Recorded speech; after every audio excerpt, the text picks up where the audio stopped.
Hello everyone, welcome back to the Tent of Abraham. I'm Tamir Kreisman from Israel. This is Parashat Miketz, the end, Genesis 41:1 to 44:17. Happy Hanukkah, by the way. This one is called The Chain. As we have discussed, over the past couple of weeks, we see the word Miketz, the end, appear several times in Remazim and hints. The primary example being that in the end of days, Joseph and the Samech Mem, right, the Satan, and the striped coat are somehow connected. Or as I wrote, I just copied and pasted, we know that the angel of Edom is the Samech Mem, of Esav is Samech Mem, the angel of death, the Satan. And we also know that the end of darkness is the end of death, i.e. darkness is darkness, as we learned last year in Parashat Miketz. We learned this year that the word the end in Hebrew is kitz, right? Jacob gave Joseph kutonet pasim, a coat of stripes. Pasim is stripes. Pasim, stripes, and ketz, the end, have the same numerical value, meaning that the end, the ketz, in the end, Mashiach ben Yosef will take out Esav. Or Mashiach ben Yosef will bring an end to sin, i.e. the Samech Mem. But first, he's got to go through some things. So we know already that Mashiach ben Yosef is called that because he is somewhat modeled after the life of Joseph, but not necessarily the way that most people think. If we get into it, if we get into it, we get into it. If not, then we don't. But that's okay too. Because guess what? If the focus on Messiah, either of them, takes you off the focus of God, then that's idolatry and you're missing the point of what Messiah actually is. There's only one king that is to be worshipped, only one king that we bow down to, and that is Melech Malchei Hamlachim, HaKadosh Baruch Hu, the King of Kings, the Holy One, blessed be He. And He is the author of all things, as well as this story that we're about to go through right here. There are many people out there who are very mixed up and don't know what to do, okay, and they don't know who to listen to. A lot of people out there today, I know these are volatile times, okay, look where I'm living. Everybody's saying one thing, why are you scaring, why are you this, why are you that? I don't think I'm really scaring anybody, trust me. The gloves, the kid gloves are on. But trust me when I say this, I know how you feel, okay? And then, when we have no idea what God wants from us, right? Especially during these times, we get frustrated. We want to throw it all away, right? We only want somebody to tell us exactly what to do. Okay, what do? I'm writing it down. Then everything's going to be peachy, but that's not how it works. That's also throwing everything away. Is the equivalent of a child who can't seem to put the right Lego pieces together, right? Somehow you're not reading the instructions right, you're giving it by yourself, and then breaks everything, right? Because they got stuck. Are we children? Sure, we are. But whose children are we? Don't forget that. You don't need anyone telling you what to do. You have all the answers in front of you. You just don't want to do what you need to do. I don't say you specifically. The world does not do what the world needs to do. We could speak of most individuals today. And again, look at the state of the world. That is how it is. There's a story of creation that leads to the corruption, that leads to the fall, that leads to the perversions, that leads to the destruction, that leads to division, that leads to rebirth. Rebirth of what? Humanity in a sense, and that is Abraham. And if you're not familiar with Psalms 105, please get very acquainted with this one because it tells of our story from that time until the great Exodus from Egypt. And we are right in the middle of that story right now. Also known as Acharit Kereshit. The last will be as the first. The last what and the first what? The redemption. So let's get with the program up until where we are with Joseph right now.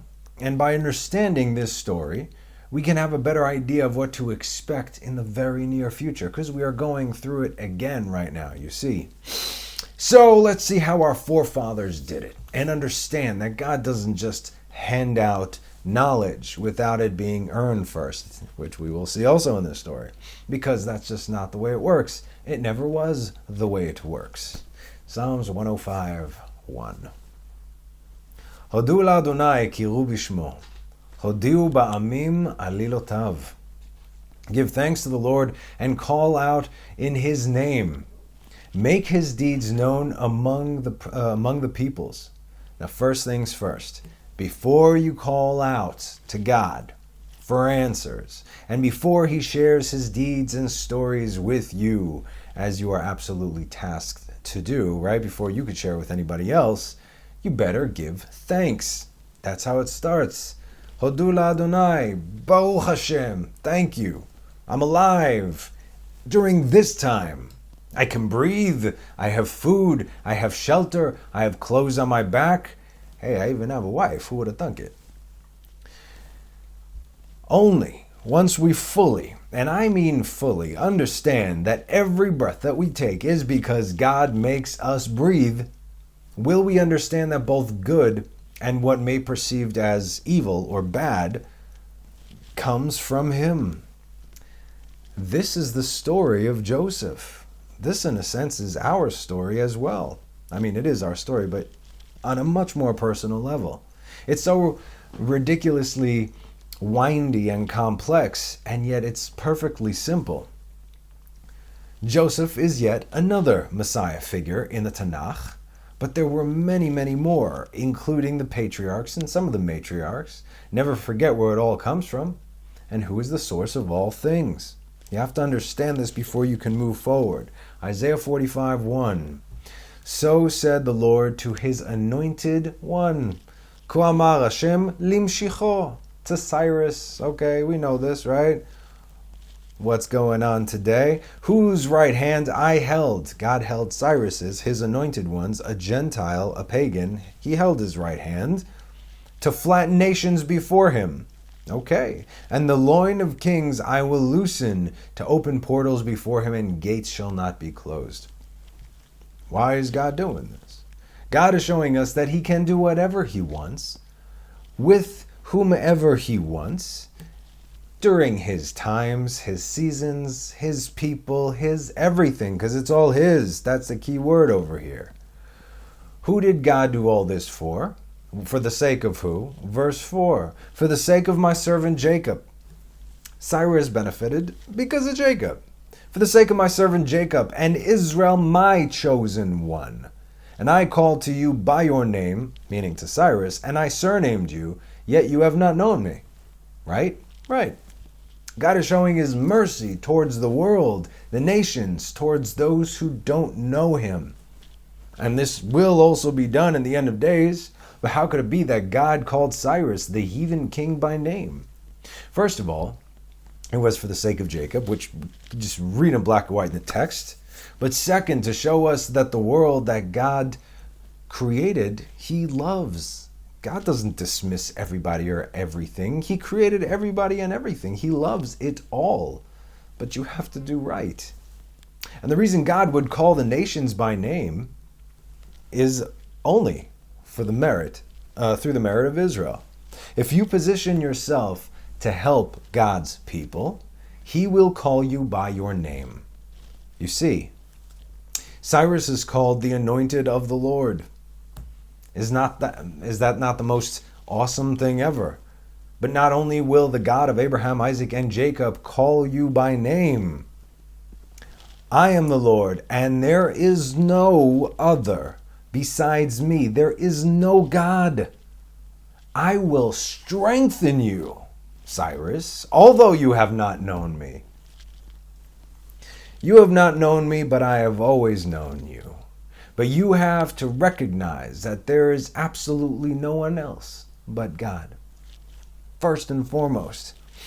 And I do this, why? For my name's sake, because I'm glorified through my children Israel. In order that they know from the shining of the sun and from the west that there is no one besides me. I am the Lord, and there is no other.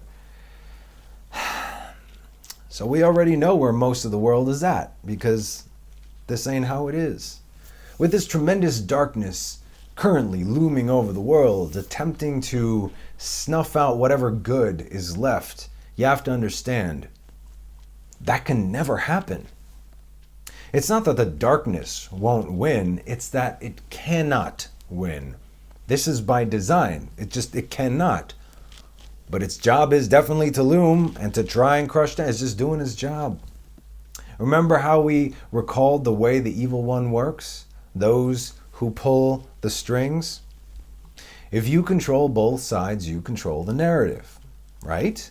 If you control both the Dems and the Republicans, you control the outcome. I still can't believe people saying, let's pray for this guy to overcome. What does he have to do with anything? You still don't understand puppets.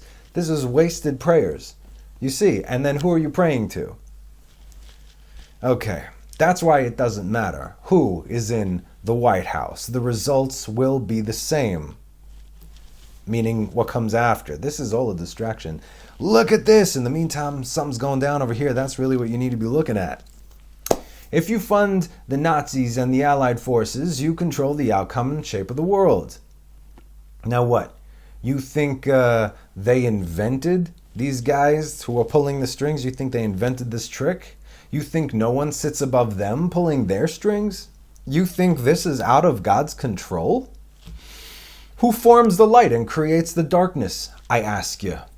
Who makes peace and creates evil? I am the Lord, who makes all these. You doubt, you question, you deny? You have to recognize this. It all comes from God. You can't say if something bad happened, it doesn't come from God. It does come from God. What you might perceive as bad. It's all for a purpose, though. My ways, your ways, right? That's Isaiah 45. Anyway, God is in control, and there is no other. Anyone who does not cleave to that Ein od milvado, there is none other but him, will be lost in the darkness. Literally and figuratively, of course.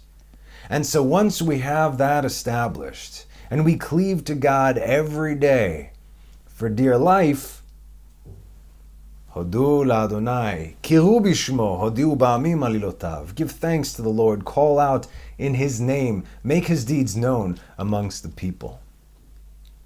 Sing to Him, play music to Him, speak of all His wonders, boast of His holy name. May the heart of those who seek the Lord rejoice. All who seek the Lord rejoice. Search for the Lord and His might, seek His presence constantly. Remember His wonders which He performed, His miracles and the judgments of His mouth. Miracles can be perceived as mercy. Oh, He did great miracles. They could be perceived as mercy and as light, while judgments, right? Miracles and the judgments of His mouth. Judgments can be perceived as darkness, punishment, and yet they are both called His wonders. And they both come out of His mouth from the same source. You cannot separate these two. Otherwise, according to you, God is not sovereign. Be very, very careful. I'm trying to help you adjust your thinking right here. People do this innocently. They remove it. They remove one from the other, but they cannot. You have to understand where you are. And what are His wonders, if not the patriarchs? The seed of Abraham, His servant, the children of Jacob, His chosen ones. Now, why does it say chosen ones as opposed to, Jacob and then Abraham? Because Abraham begot Ishmael. And there was very little good about him at all. Again, he also served a purpose. In the end, he will serve Isaac, i.e. Jacob, i.e. Israel.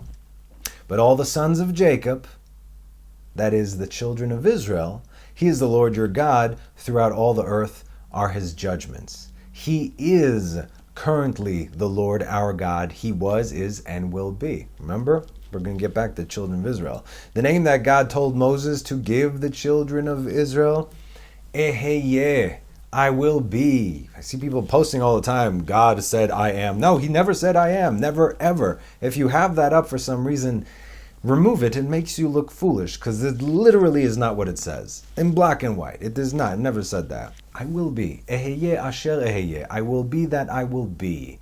I will be to you what you will be to me. If it is I am, then you cannot read.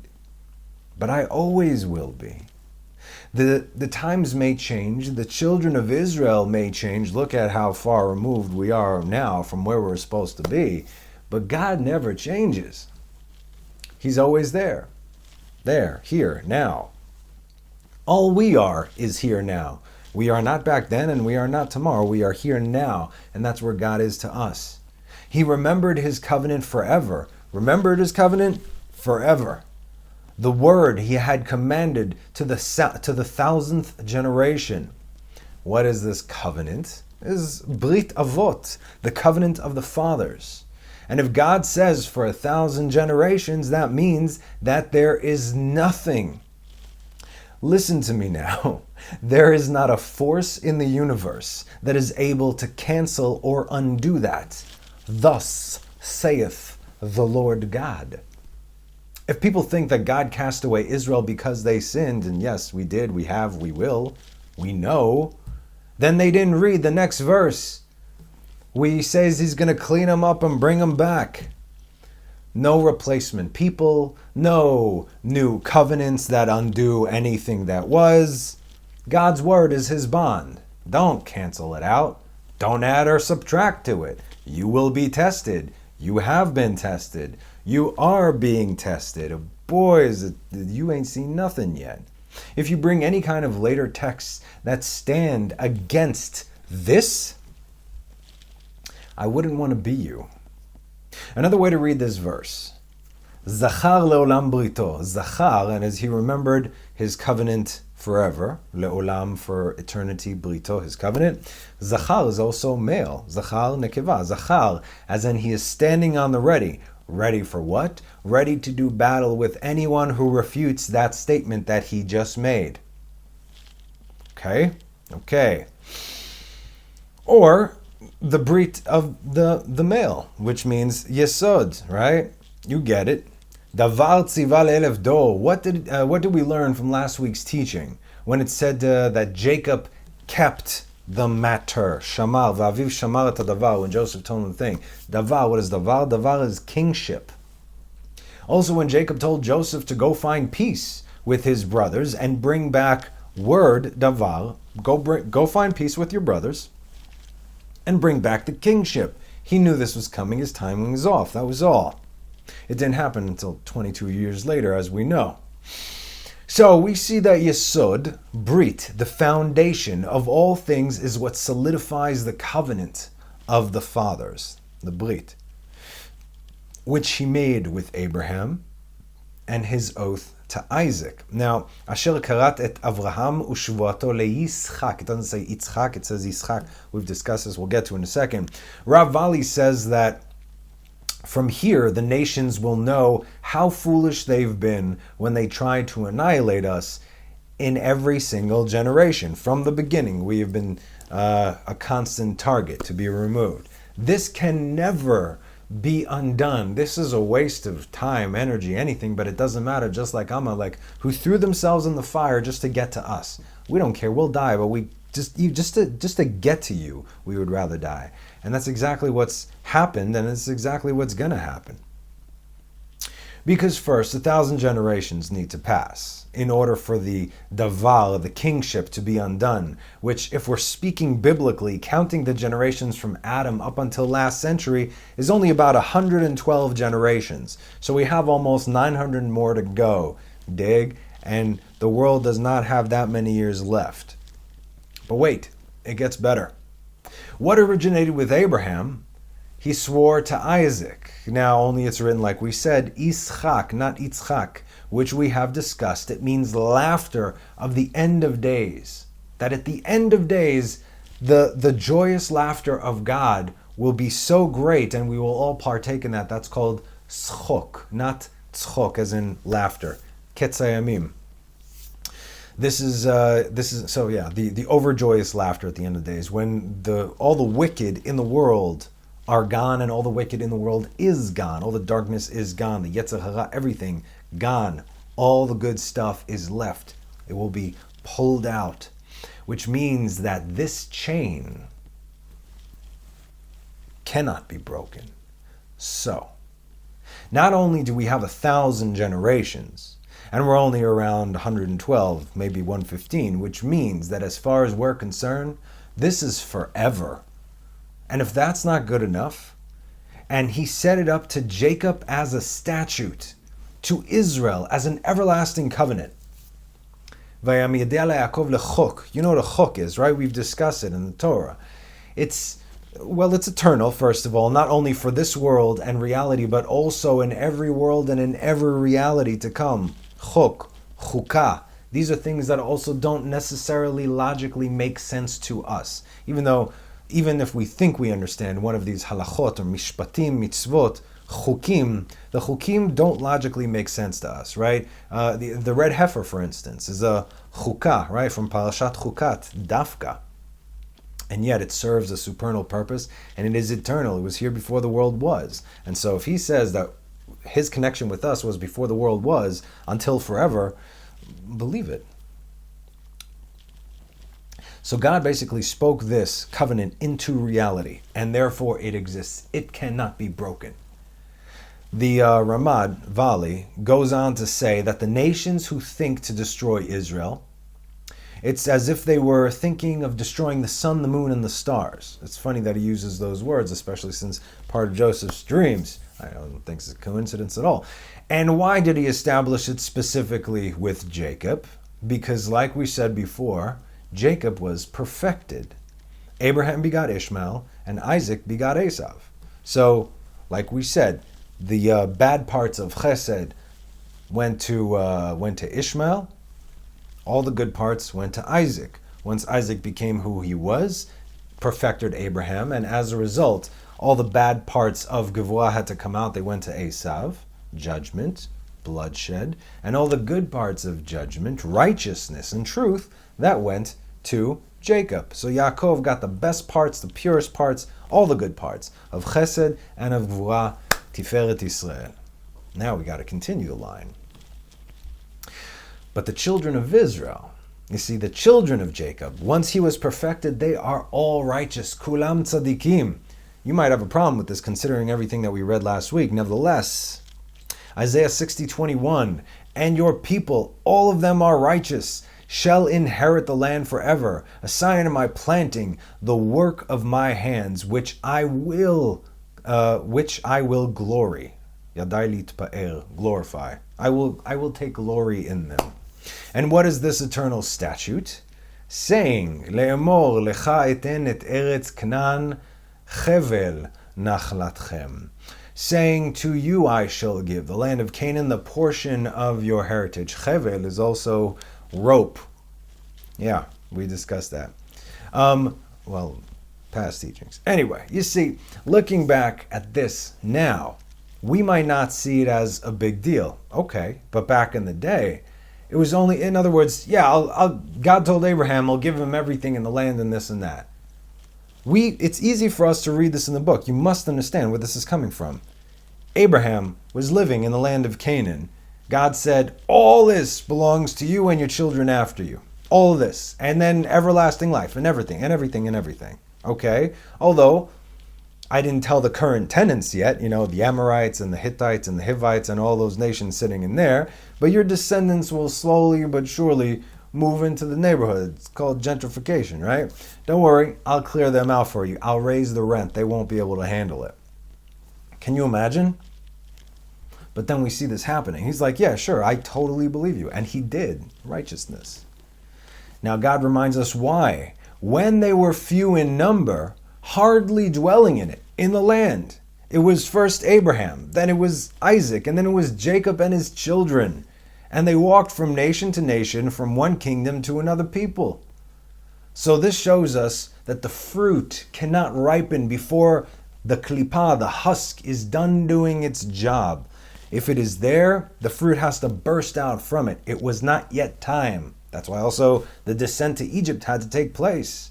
But what Jacob would start, Joseph would conclude. What are we talking about? Genesis 48:22. When Jacob was blessing Joseph and his sons Ephraim and Manasseh on his deathbed, he says, and I have given you one portion over your brothers, which I took from the hand of the Amorite with my sword and with my bow. Remember that?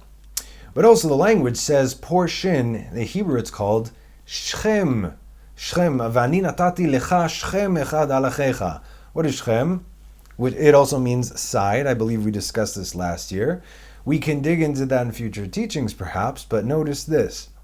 It was Jacob who sent his son Joseph to go bring back a peaceful davar, a peaceful word, or kingship, as we've learned. Where did he send him to? He sent him to Shechem, also known as the place of calamity, as we discussed, but also the place that was the catalyst for this entire journey. It was the place that Joseph himself would be buried in until this very day. The tomb of Joseph HaTzadik is in Shechem, and without a small platoon apparently to escort you in and out, you're not going there, because until this very day it is indeed a place of calamity, meaning you might very well get lynched by those with the religion of peace. And furthermore, it was Joshua bin Nun, the son of Nun, from the tribe of Ephraim, son of Joseph, who led the children of Israel into the land of Canaan and defeated the Amorites, just as Jacob and his children began just a few short weeks ago in the Band of Brothers teaching. And the second one, which I took from the hand of the Amorite with my sword and with my bow, literally, with his sword and with his bow. Yes, a lot of Chazal say it was Torah and mitzvot, same thing. Without the Torah and the mitzvot, the sword and bow are nothing. But you got to move your butt, right? If you got to go fight, you got to go fight. That's why all the soldiers in the Israeli army back in the day, these were all tzaddikim. When they would go out to war, not a single one of them would die. Do you understand this? It is, could you imagine? You're going to war against tens, if not hundreds of thousands. You're outnumbered 20, 30, 100 to 1. And not a single one of your soldiers dies. You know why? Because they were all rabbis. The rabbis went out to war, and a righteous person does not die when he is doing a mitzvah for God. Yeah. And why? Why? We're going to go back right now to Jacob and Joseph. Why with his sword and with his bow? Because these are the generations of Jacob and Joseph. Here's that chain. He let no man oppress them, and he reproved kings on their account. Nimrod, Abimelech, Pharaoh, Lavan, Esav. He didn't kill them. He reproved them, right? When they tried to mess with Abraham, Isaac, and Jacob, he didn't kill them. Dead men tell no tales. So they lived and became the greatest witness to God's love for his chosen, his prophets, his anointed. Do not touch my anointed ones, and do not harm my prophets. Al tigu b'mshichai u'l'nviai al tareu. This is God's word, his promise. This is what we, as children of God, must take by complete and absolute faith, especially now, us being the last generation. Believe that. It is said that our sages said of this generation's faith that it will be tried and tested like never before in the history of our people. Many of the great sages prayed that they should not be reincarnated during this time, but that they should complete their tikkun beforehand. See, I've explained this before. It's a difficult concept for a lot of people to understand if you're not familiar with how it works. My soul right now is a fragment of me, but also many other fragments of souls coming back. And it's the fragment that is back here is to do a specific tikkun, rectification. So ultimately, that piece can go into my complete soul, which my complete soul can then go into the complete body of Israel. This is how it works, going back to Adam, the first soul that, boom, exploded because of the sin. So if I have a big rectification to do and I do not complete my rectification in this world, I got to come back again and do what I did not do. Like I read to you, the Ari's student, right? His rectification was he had to be reincarnated because he did not believe enough in the wisdom of Kabbalah, and so that's why he was brought back. And then the Ari was teaching him Kabbalah, the Zohar, more specifically. Anyway, So a lot of the great sages, they said, let me complete my tikkun beforehand. Give me a heavy load. If you were thinking about spreading it out, give me a heavy load. Let me complete it here because I do not want to be alive during the time that you and I are alive right now. Why?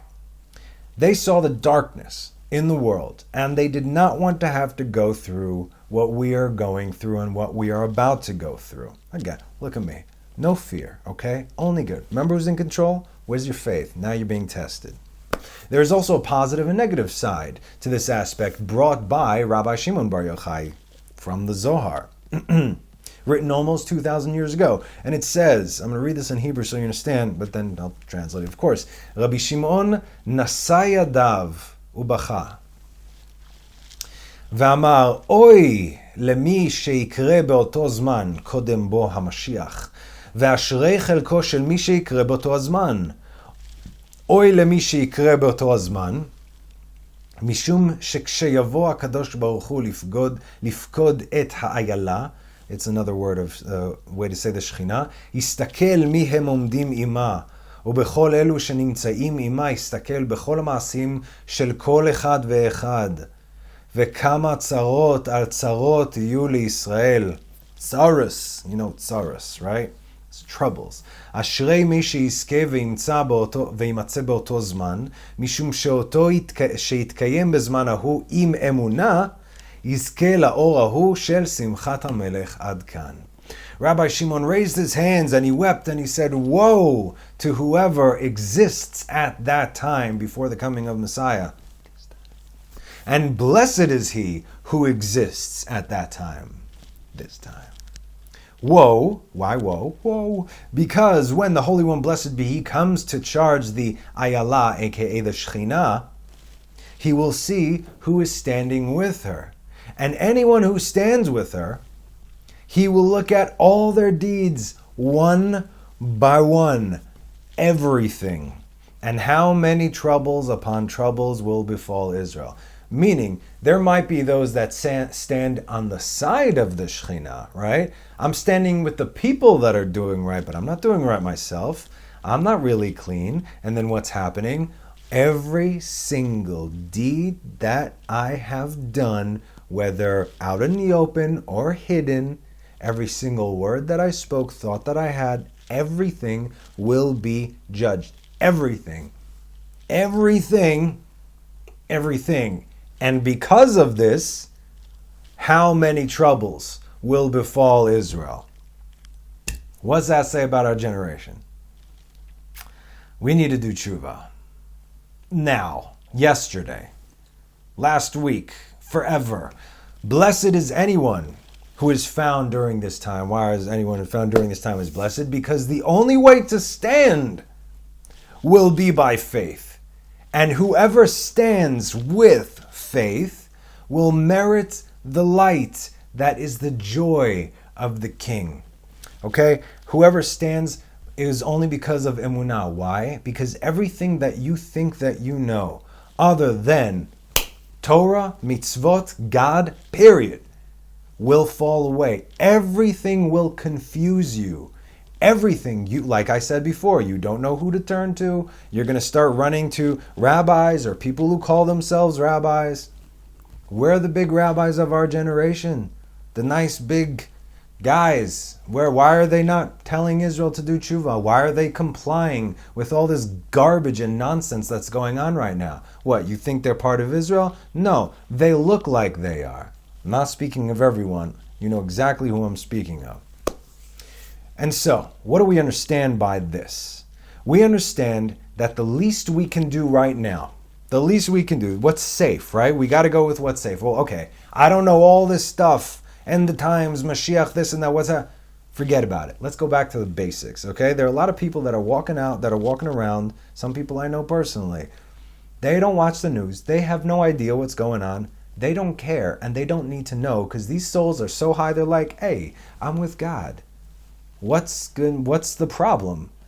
If only, right? And yet, there is, a curse of knowledge, if you will. I wouldn't call it a curse, obviously. You have to do something with it. But people who know things, and people who don't know things, if they're with God, they're okay. God wants them over there. I need to do something else, apparently, which I'm still trying to figure out. Okay, full disclosure. So, what do we do? What are the basics? We have to beware of sin, which we know what sin is because it says black and white. Particularly, the greatest sin of all. It's Michet Harayot, Kam Brit Kodesh, the desecration of the Brit, the covenant. What have we been speaking of? Because we see that the forces of darkness are using this, specifically this, to undo everything good that has been done in the world. This is the most useful weapon that the Sitra Achra has in the world from the beginning. The world was destroyed because of it. In the flood, Sodom and Gomorrah were destroyed because of this. The sons of Judah were killed because of this. Israel lost their protection against the Midianites because of this, right? With the story with Pinchas. And we still seem to forget all about these things. But not only that, it's a gateway to idolatry, right? So that's bad enough, but it's what that whole, the whole sexual immorality thing, what it causes you to do. It's a very, very slippery slope. If King Solomon, the wisest man who ever lived, could fall for this, right? Too many wives. It said right there in the Torah, do not take too many wives. It says in the book of Deuteronomy. Why did he do this? But he did it. He went against that. And because of sexual immorality, again, you're taking, what wives are you taking? Of the nations, without properly converting them. And what did he end up doing? He started idolatry, started building. King Solomon, who built the temple, son of David, started building mizbechot. Why am I running a blank right now? Mizbechot, altars. Thank you. For idolatry. It's crazy. And that was his only sin. I believe he did tshuva if you read Kohelet. Anyway, so if he could fall, then make no mistake, so can we, very easily. In fact, most of us are flat on our faces right now, but we don't even know it. It's through sexual immorality that it opens up the individual to all sorts of idolatry, to the point where one can be so blind or in denial that it may just take, an outer body experience to show one the truth. And if we live in the fog, the current fog that we live in, this haze, where hardly anything is clear, we lose our minds. If you put all your faith into a man, okay? I'm not talking about any kind of presidential candidates right now, but into any person, you have to understand, a friend of yours, anybody, if you put your faith in men or women, into human beings, be prepared to be disappointed. This is not to discourage you, but I'm simply saying people make mistakes, as do we all. So you must understand the kind of faith that you should put in. No one down here, no one here at this eye level saves you. Look up. That's where it is. Okay? That's also the job of Mashiach. Hey, you, there, look there. Not at me, look at that. That's the job of Mashiach. Look at God. Go to God. Okay. This is also the difference between knowing what's right and doing what's right. Even the great Amoraim, who lived roughly between the years there after the Tanaim, between the years 240 and 460 CE, they also wrote explicitly about the difficulties of this generation.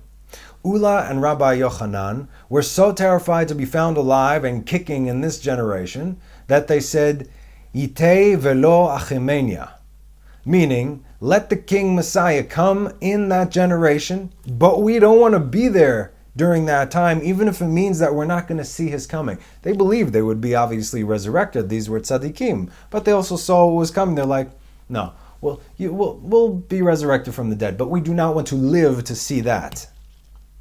And the Maharal of Prague, he actually explains their words when he said, and what were they afraid of? Mima nitpachadu.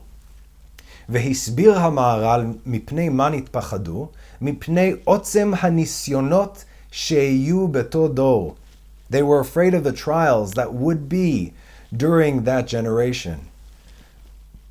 כי זהו זמן תיקונם של אותם שאריות אחרונות הנצרכות לבוא על תיקונם הנמצאים במעמקי הטומאה. because this is the time of the tikkun, the rectification, of that final remnant, those final little remnants, the crumbs, if you will, those tiny little individual sparks who need to be corrected, the ones that exist in the depths of impurity. Uletzorech aliyatam, for the sake of their elevation, nidrash hador ha'acharon, the last generation is charged, laradet, to go down, le'omek hayeridot va'nisyonot, to descend to the lowest depths and trials. It's gonna get nasty. Vedafka misham, la'alot shuv, al yedei hachazara b'tshuva. Wow. And then from there, rise once again. How? Through teshuvah, repentance. Remember, we discussed the fourth and final redemption is done only through our teshuvah. We have 3 patriarchs. We've had 3 exiles. We're currently in the 4th exile. We're all out of patriarchs, in whose merit we can call Avraham, Yitzchak, Yaakov. We're on our own right now. When I say on our own, obviously, we are with God and we are not alone, but in the merit of, right? Okay. And that's why all the sages say the last redemption is done on us, by ourselves, tshuva, because we can do it. We can do it. You've been given this opportunity. You're here for a reason. You can do it. You're not a waste of space. Do it, because we're all dependent upon you. ובזה מעלים את שארית השבויים שנשבו בידי כוחות הטומאה. But it is through this teshuvah that we elevate the remaining captives who were captive by the forces of impurity, who were captured by the forces of impurity. ודור זה מעלה נשגבה נודעת לו לשבח, שבזה שיעשה מלאכתו, יהא דור שכל הדורות עם כל בניינים יעמדו עליו. This is amazing. But this generation is sublimely virtuous, which will favor it, because when it fulfills its calling, it will be the generation which all the generations with all the buildings will stand upon. Remember, it's the end of the world as we know it, and I feel fine. It all has to come down in order for the foundations to be built. Everything's got to go. Everything has got to go. Do not be attached to anything, because it will be gone. Be attached to He that is eternal. You will never be disappointed. And guess who's going to be the foundation of the world to come? Yeah, it's our generation, because we are here right now. You cannot fail. I mean, you can, but don't. Vehu yehe habasis vehayesod. Leha yesod, remember that. Lehaamid alav et kol binyanam shel kodmav. And this generation will be the base and the foundation of the yesod, to place all the buildings upon it. Shel kodmav. Past generations and the future generations. Do you understand? This generation has been given more power than every other generation in the history of the world. Why? Because of the impending darkness, because of the nisayon that is about to befall upon us. And can we succeed? We have to succeed. But if you've noticed some words here, again, we'll read the stories. There's some words here that have just jumped out at you, or at least I hope they did, like teshuvah, repentance, brit, yesod. These are relevant today as they were back then. If we keep the covenant, then that's our way back. It's the covenant, the unbreakable bond that God gave His word for.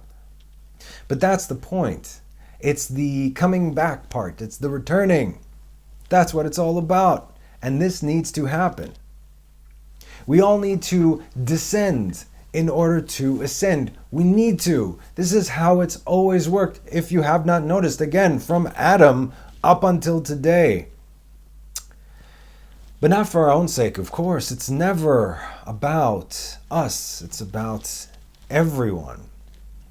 He called a famine upon the land. We're back in 105. He called a famine upon the land. He broke every staff of bread. We see right here in the story of Joseph.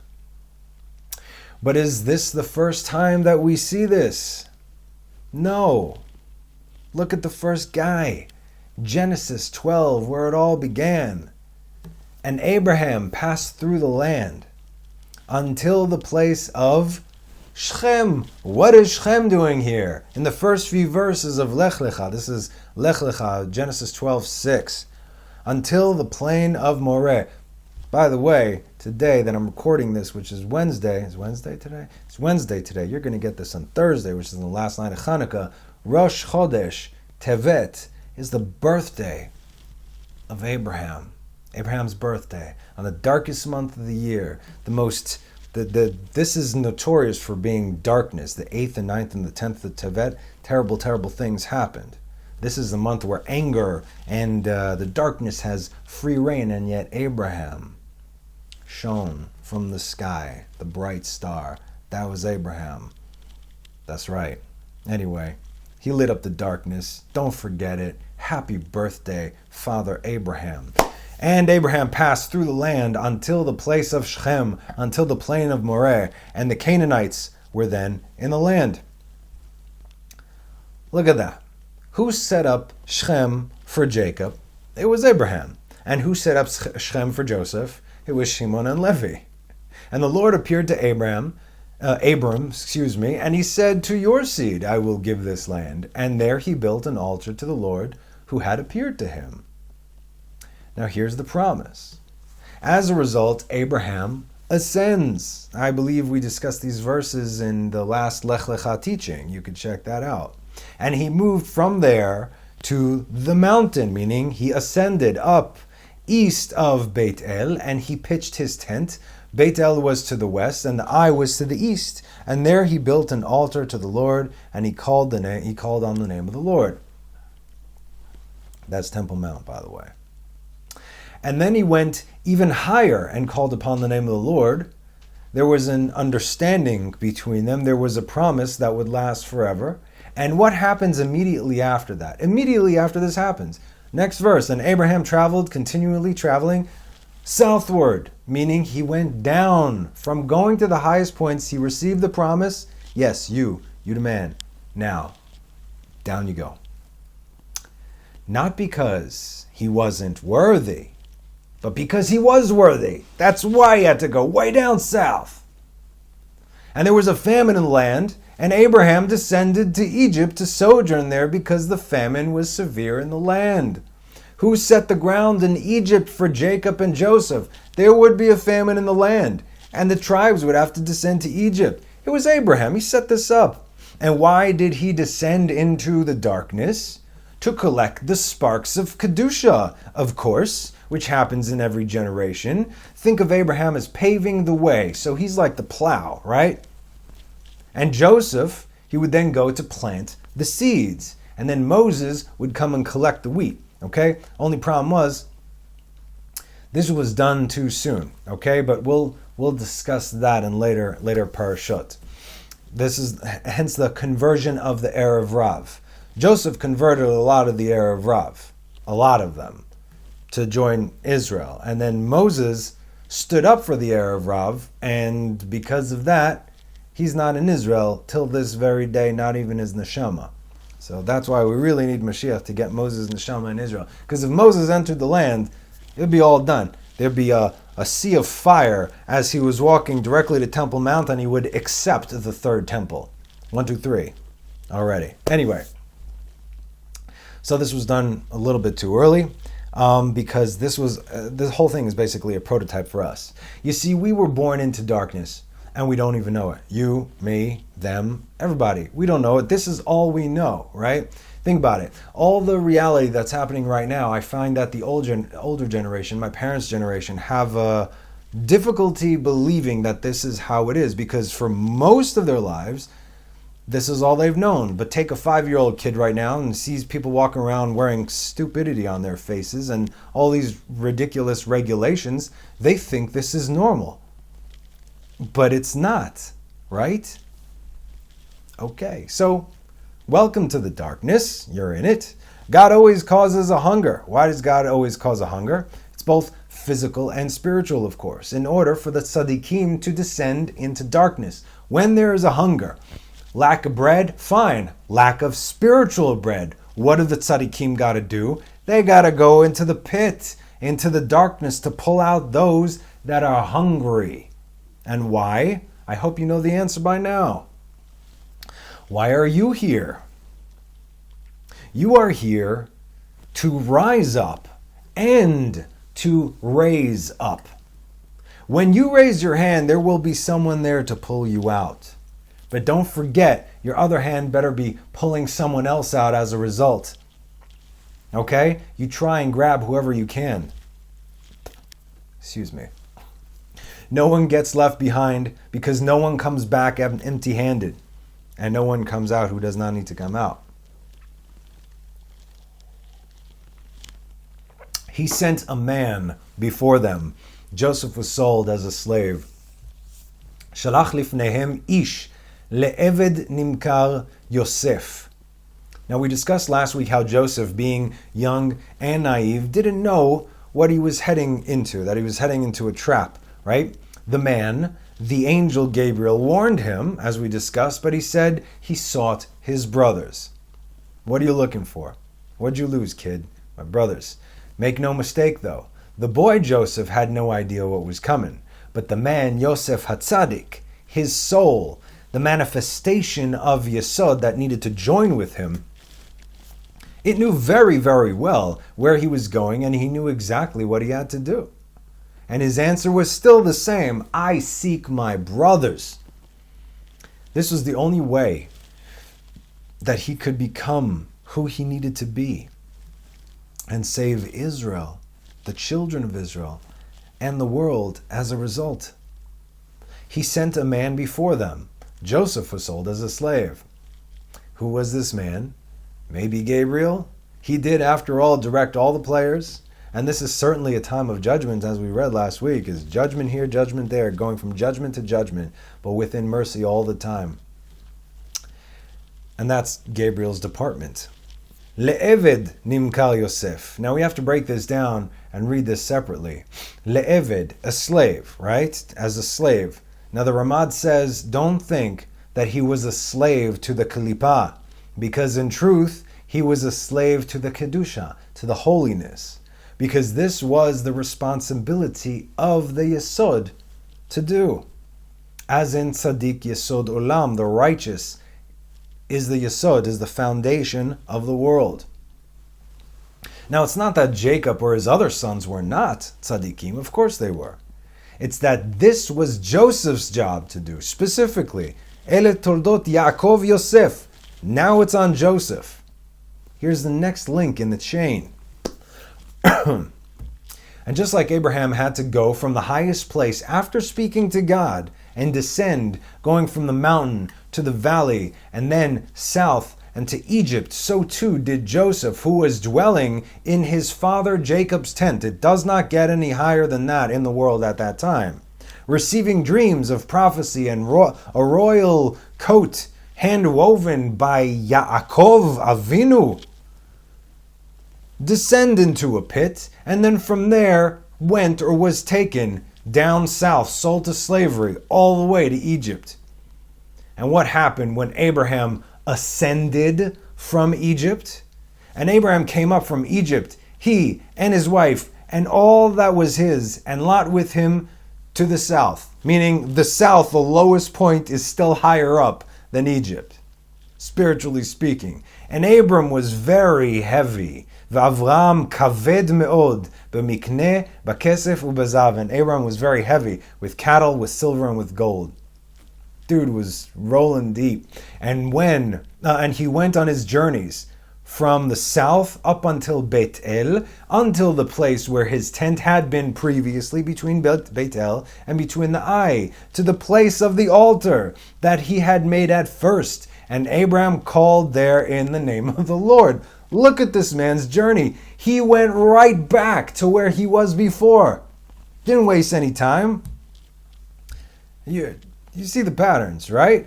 But only this time what happened? He made a name for God and a name for himself, and he had a whole bunch of, treasure to show for it. So you see the patterns here. You see the story. Start putting things together, and you're going to see what's about to take place. Nimkar Yosef, Joseph was sold as a slave. Why? Because he had to be taken into darkness. But what happens when you leave a son of Jacob alone and let him do his thing? He's going to shine like the sun. So clearly his tikkun was not in the house of Potiphar. He was in his element. Everything he touched, Potiphar was blessed because of it. Everything. He was just prospering. That's not where the man is going to do his tikkun. Although he was a powerful minister in Egypt, the stage was still not big enough. And so, we already know that in order to go high,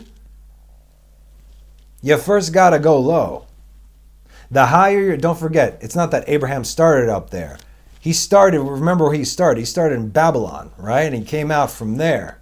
And then finally he went to the land of Israel. And then once he went all the way up, then he went down to Egypt and he had come back up. In any case, you always got to be in the lowest point to get to the highest point.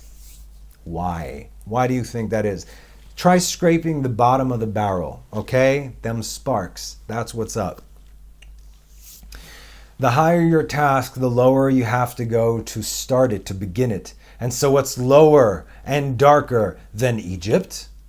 The dungeons of Egypt. They afflicted his foot with chains, or chain. His soul was placed in irons. Now, even though it can be read as raglav, as in his feet, inu bakevel raglav, it's written raglo, his foot, in the single tense. They afflicted his foot with a single chain, bakevel. Get this. Otherwise, it would have been kvalim or chivlei barzel, but it said kvalim.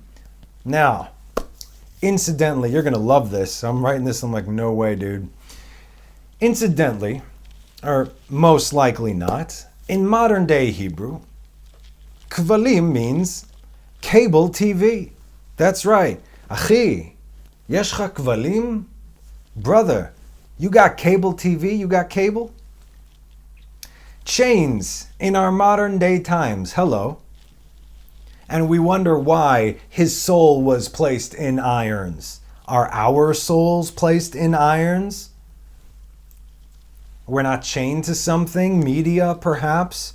All the 5,000 plus channels that tell us what to think, what to wear, how to do, when to do, why to do. Who to vote for? What to be afraid of? You might be in prison without walls, but don't worry now.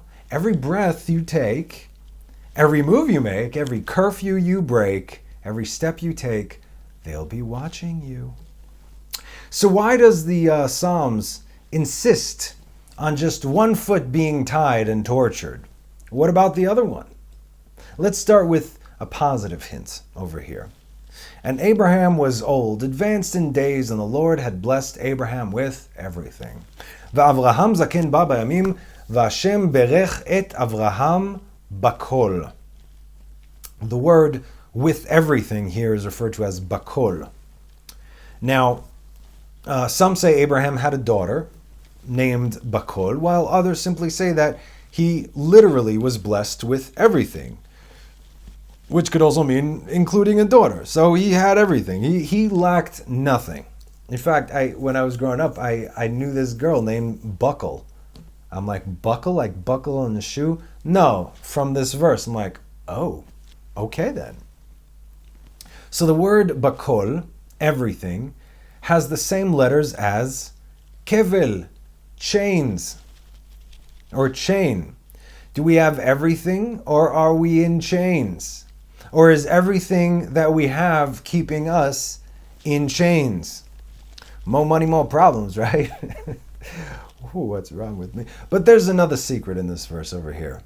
The words bakol and or kevel have the numerical value of 52, as does the word ben, son. And this son is alluding to the one who illuminates the kingdom. Now we're about to get our answer to the two questions that we asked. Why just 1 foot? And why was his soul afflicted? Very next verse, 19. Until his word came, the saying of the Lord purified him. Ad et bo devaro, imrat Hashem tzeraftehu. Until his devaro, ad et bo come devaro, his word. But what is his word? What's the davar? Is the kingship. Until his kingship came. And why would he, meaning Joseph, need to be purified if he was completely innocent? You see. Remember what we said last week in Parashat Vayeshev. Everyone gets exactly what they deserve, and no one ever gets punished or afflicted for no reason. But the only difference is that what might seem like a punishment or an affliction to us, to tzaddikim, it's a purification. This is what they see it really for what it is. Because it takes a tzaddik the understanding and faith to go through these hardships and not lose faith. But not only do they not lose faith, hope, or their way, they become stronger and stronger as a result. And when they are ready, the darkness can no longer contain them, and they bust right out like a rocket. But not like, the movies when someone gets released from prison and the prison scene's, okay, sign here your things, and they stand out there in the street waiting for a cab. No. This can only be done through purification, firing out like a rocket. So why just 1 foot? Because, the prison would be exploding. The country would be exploding there. Boom. Prison done. So why just 1 foot? Because Joseph still had a mixture of good and bad in him that needed to be cleansed and purified, as the word says to us. The Lashon Hara that he spoke is not befitting of the great tzaddik he had to become. His job is to save his brothers and the world. But in order for him to first even get into that position, he had to speak Lashon Hara. You understand? In order for him to be the great tzaddik, Yosef HaTzaddik, Yesod Olam, and save the world, he had to speak Lashon Hara. Now, warning. All the words spoken and actions taken are either performed by professionals, i.e. tzaddikim, or supervised by the master of the universe. Do not try this at home. Imrat Hashem tziraftehu, the word of God purified him. But tziraftehu comes from the words tziruf, letzaref, to add or to attach, like Yehosef, Yosef Yehosef, right? He added the hay. While the chain that was attached to Joseph was there, that's what made him a complete tzaddik. And when he became a complete and perfect tzaddik, he got the call. Okay, here we go. Time's up. You made parole or bail or whatever. And who called? A king. A king sent and released him. A ruler of people sent and loosed his bonds. It was a king who called. Remember that rocket? You ain't just walking out the front gate, son. Boom. God being that king, by the way, and Pharaoh was the ruler of the peoples. And so, Genesis 41:14, our Parsha. Hey, Torah is Torah. You could learn it and learn the Parsha without even going through the Parsha, but we're getting to the Parsha right now. So Pharaoh sent and called Joseph, and they rushed. They rushed him from the dungeon, and he shaved and changed his clothes. And he then came to Pharaoh. And when Pharaoh called to Joseph, when he ascended, the bad that was in him, the sin, was left right there in the chain from that 1 foot, while all the goodness rose. And boy, did he rise. He made him the master of his household, and the ruler over all his possessions. Behold, the reward of a true tzaddik. He became Adon, master, Lord, from the side of the Shekhinah, and ruler, governor, Umoshel, of the Sephira of Yesod. The covenant between God and Israel, the foundation of the world. And when there is a true tzaddik in places of governance, of rulership, what do we get? Peace, shalom, which is the exact same letters as Umoshel. Umoshel is a Shin Lamed Vav Mem, shalom. He brings peace to his people and he subdues his enemies. Do we have peace anywhere today? No? Not between nations? How about internal peace? In between? No? Not that either? Okay, we don't. What does that tell you? It tells you very, very clearly that there are no righteous people sitting in places of authority. Do you still not understand what time we are in? You know why? Because no righteous person would ever want the seat of power. Ever. If someone pursues power, they're not righteous. Exodus 18:21. But you shall choose out of the entire nation men of substance, God-fearers, men of truth, who hate monetary gain. And you shall appoint over them, meaning Israel, leaders over thousands, leaders over hundreds, leaders over 50s, and leaders over 10s.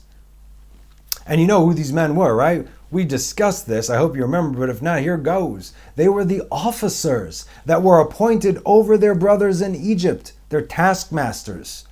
The same ones that would not rat out their brothers, that took a beating from the Egyptians every single day. Who didn't complete their quota? I don't know what you're talking about. Boom! Who didn't complete their quota? And these people would be beaten and bloodied every single day because they kept their mouths shut and they never opened up their mouth to rat out their brothers.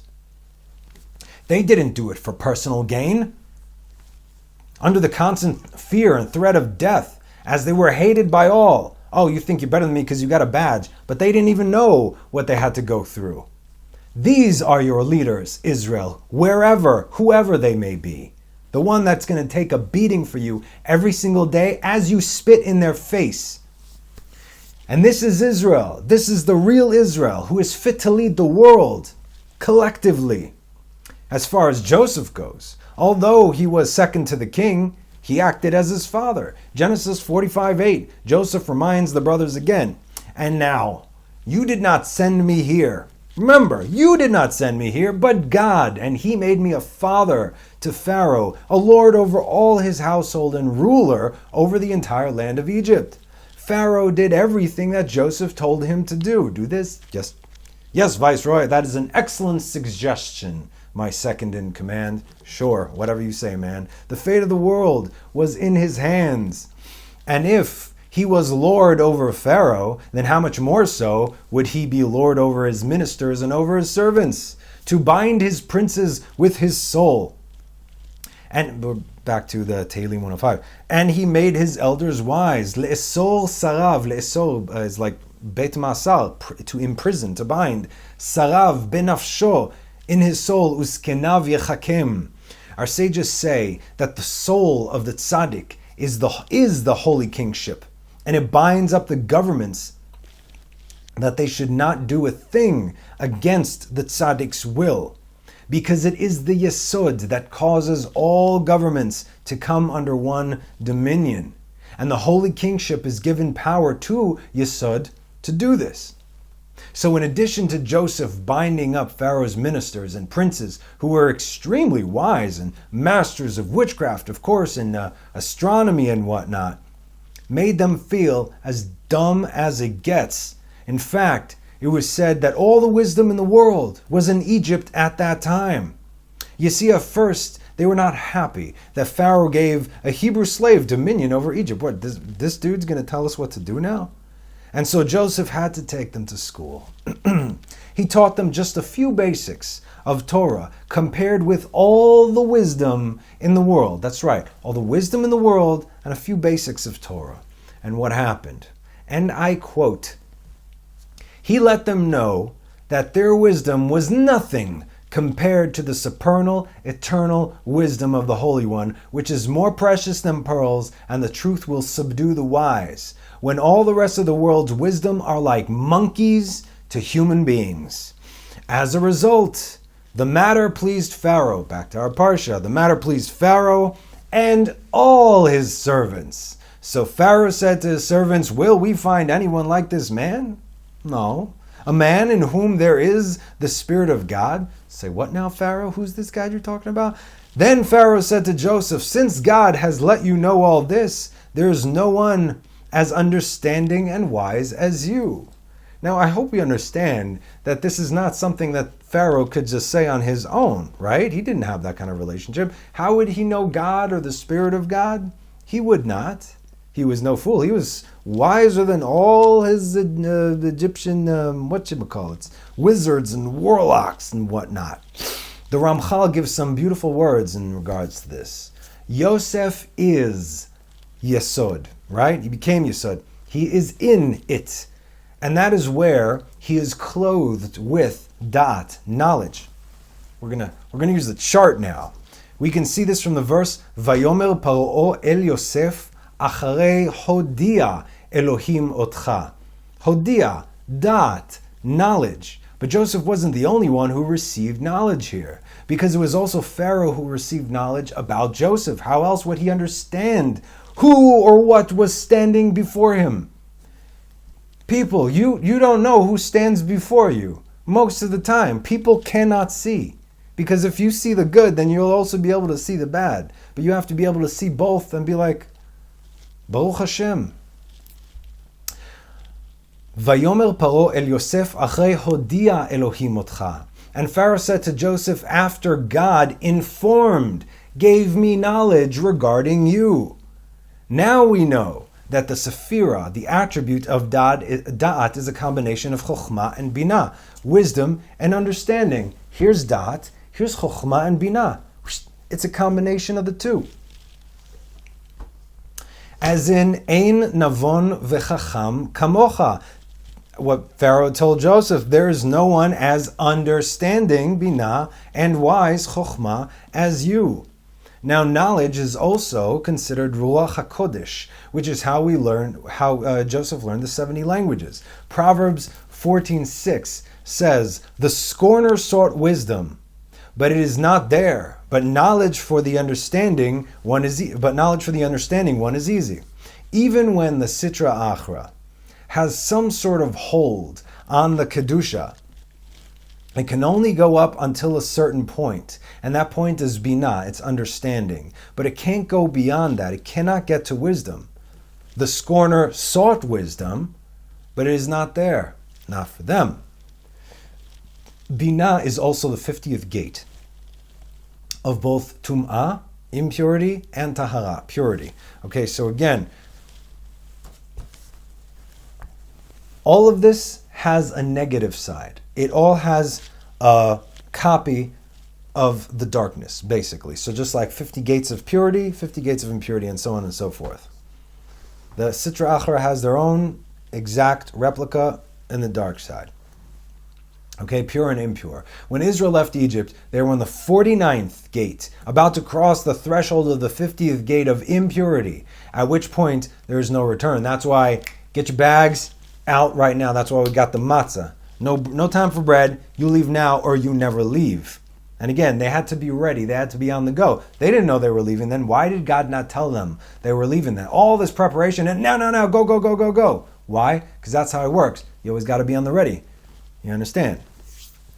But in order for them to receive the Torah, they had to be elevated to the 50th gate of Binah, of purity. Think about the journey that they went, and then they got cleansed, right? Then they went through the Dead Sea, and the Red Sea, and then they saw everything that they saw. They saw the heavens, they saw the earth, they saw the cosmos, they saw greater things crossing through than they saw on Mount Sinai. And then from that point on, they started to elevate even more until they reached the 50th gate. Then they received the Torah. The world was about to end, then in a good way, but then Golden Calf, Erev Rav, you know the story. But Yosef, not only did he attain Ima, mother, Binah, and Abba, father, wisdom, those two, to get the Da'at, but he rose above that to a whole nother level called Arich Anpin, roughly translated to the long face. Okay, I'll explain this. This is a new level we're learning. These 6 are called Ze'ir Anpin, the small face. Arich Anpin is above Abba and Ima, Chokhmah bina vadat. This is also Chabad, by the way. Chabad. Chokhmah bina vadat. Arich Anpin is over here on a different level. So think of this on 4 levels of creation, of the world, if you will. So it's kind of like this. 1, 2, 3, 4. Okay. What is, for instance, okay, the Arich Anpin is from Olam HaAtzilut, which is the world of emanation. This is the highest of the 4, right? Atzilut, Bria, Yetzirah, and then Asiyah. We are in Asiyah, the world of action. This is the lowest of the 4. This is what happened in the fall of Adam. And this is also the tzimtzum that took place so he can actually exist. Joseph went up very, very high. This is why Joseph needed to go through everything that he went through, because he had to go up that high. It's like a slingshot. The more, right, slingshot? Yeah. It's the more you pull back, the further away the little thingy thing flies, right? Okay, we get it now. And we'll just go with an arrow, yeah? This is what it took to rectify the yesod in the world for eternity. But just like there's a tikkun done below, there's also tikkun done above as well, which is why he was given permission to ascend to such heights. So Pharaoh told him, "You shall be appointed over my household." Now it's in verse 40. Now it's known that all the sustenance of the klippah is drawn from the kedusha, the holiness. All the darkness is drawn from the holiness. That's right. And it's because of this that the klippah seeks to rule. And it was because this was the beginning of the tikkun that the Holy One, blessed be He, sought to show this to the world. That the impure forces are sustained exclusively from the holiness, i.e. from Joseph. It leeches onto you, meaning that they have no power on their own. It shows it to us, it shows it to them and everybody else. Now if you're scratching your head about the tikkun, that's saying, wait a minute, this is just the beginning, let me explain. Before we can fix anything, we must first fix ourselves. That's why Joseph had to go through what he had to go through. He first had to go through his own purification process, so he could only then become Yesod. Once he was ready, he got called up by the king, and then he would be a useful vessel to God for the sake of Tikkun Olam, the rectification of the world. You shall be appointed over my household, Pharaoh says, and through your command all my people shall be nourished. There's that leech. The people meaning the Sitra Achra, because the people of Egypt were all pagans. It was the darkest land. Only with the throne will I be greater than you, because the Sitra Achra always wants to rule, and at that point it was still allowed to have a seat at the table. You stay, don't worry about it. So technically, the more power Joseph attained, the more power Pharaoh attained. So Pharaoh said to Joseph, "Look, I have appointed you over the entire land of Egypt. Go on, make Egypt great again." When the Jewish souls are in exile, the Shekhinah is with them, always weeping, as we've learned in Psalms 137. By the rivers of Babylon, right? There we sat, we also wept when we remembered Zion. Who are we who sat and wept in Babylon? King David wrote this hundreds of years before the Babylonian exile. And yet, this was a prophecy. And we discussed, this is the angels who were weeping because the Jewish people, accompanied by the Shekhinah, have been taken captive into exile. And so the angels are weeping by the rivers of Babylon. So said David hundreds of years before it would take place. So when Joseph was in chains, so was the Shekhinah in chains with him. But when he was rising, so too did the Shekhinah rise with him. And that is why, and Pharaoh removed his ring from his hand and placed it on Joseph's hand. And furthermore, God wanted to illuminate the 5 holy faces to Joseph, which is why he placed it in Pharaoh's heart to do so. And here's their specific order. We're going from bottom to top right now. Taba'ato, the ring, the secret of Malchut, kingdom. What else did he give Joseph? Vayalbesh oto bigdei shesh. What are bigdei shesh? Fine linen, the secret of Zeir Anpin. We started off with Malchut. We're moving up to Zeir Anpin. What comes next? Revid Zahav, a golden bracelet, the secret of Ima, Bina, understanding. What comes next? in the next verse, and he had him ride in his chariot, a chariot of second rank, and they called out before him, "This is the king's patron." I don't know how that translates, but Vaikra'u lefanav avrech. Avrech is also, what do you call it? Yeshiva boy. He's a avrech. The king's patron. This is a secret of Chokhmah, Abba. That's 4. And lastly, and Pharaoh named Joseph Zapnath Pnechthath. Vaikra Paro et Shem Yosef Tzafnat Pa'anach. Right? What is Tzafnat Pa'anach? The code breaker. The decipherer. The secret of Arichanpin, which we discussed on a much higher level. I don't have enough charts to draw. And why did he call him the code breaker? Because he was able to decipher things that are sealed and hidden. Find them, great. Now open them, good luck. Which are only in Arichanpin. In other words, God allowed Pharaoh a glimpse of how high Joseph was able to go. For Joseph's sake, for God's name's sake. And this was the power given to Joseph. Not by Pharaoh for solving his dreams, but by the creator of all things, the master of the universe, the king of kings, the Holy One, blessed be he, for enduring the chains of slavery and bondage, not for his own sake, but for the sake of his brothers. I myself hope and pray that the chains that I have tightly clasped around myself are attached on the other end to the tzaddik, to the yesod, because where are we? We are in Malchut. We got to get up here so we could be connected to here, to here, to here. You see what I'm saying? And Joseph, who is chained to Jacob, and Jacob, who is chained to Isaac, who is chained to Abraham, who is chained directly to the master of the universe himself, HaKadosh Baruch Hu. And we are the links together with one another, and we all matter. There are no weak links here. The smallest and the greatest will all know the Lord. And so help us, God, we will never break that chain. Thanks for joining me. Chanukah Sameach. Shabbat Shalom.